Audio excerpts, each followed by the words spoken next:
Hi, I'm Shereem Herndon-Brown, Strategic Admissions Advice, and today we're going to talk about test optional policies. I get a lot of questions about where are we with test optional? Should you submit scores? Does college still require them post-pandemic? First and foremost, test optional has been around for decades. Okay, let's be very clear. There have been schools like Bates College, Bowdoin College, Wake Forest, American, George Washington, Indiana University that have not had standardized testing even before the pandemic. But a lot of schools have gone back to standardized testing. Flagship institutions, University of Florida, University of Georgia, even University of Miami just issued the fact that they will go back to standardized testing. I believe if not for this cycle, then definitely the next. You need to know what the school's requirements are, but also if, operative word, if your child should take the ACT or the SAT. Now, either one will work, but I want families to understand that this is a very personal choice. I, as a professional, always give the advice that it's better to have the test than not have the test. But again, I leave that up to you as a family. I would rather you arm yourself with it and then decide if you're going to submit it or not. But again, I don't want you to do that if you know that your child is not going to fare well, and then your school choice may change. But it is important that you know that most likely many scholarships require standardized testing. Okay, I digress. What's very important that you do know is that we want to help. We want to make sure that you are considering everything from what test optional is, okay?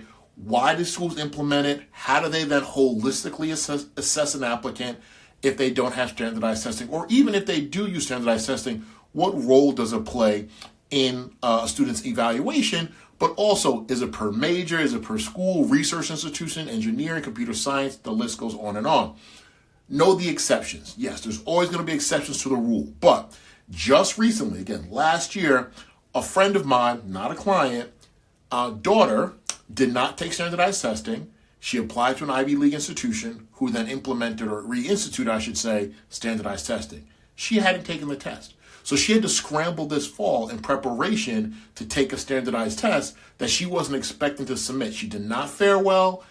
It is what it is. But the bottom line is the earlier you know, not just the schools that you're considering, but the strengths of your student, and if they're going to take the ACT or the SAT, the better off you are.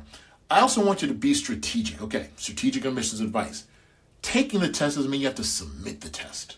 Okay? Having it in your back pocket, allowing that college list to organically develop or get professional advice on it doesn't mean that you have to submit it. You will have choices. So you want to be strategic by having the option to submit or not, all right?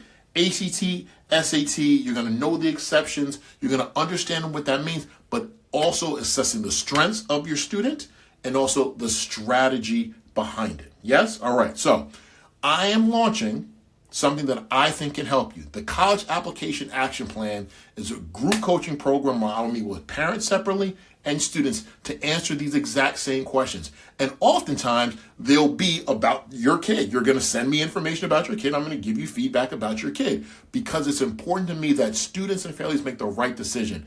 A very unfortunate situation about a family that came to me in December. They had not submitted a very, in my opinion, good score to an Ivy League institution that they applied to early decision.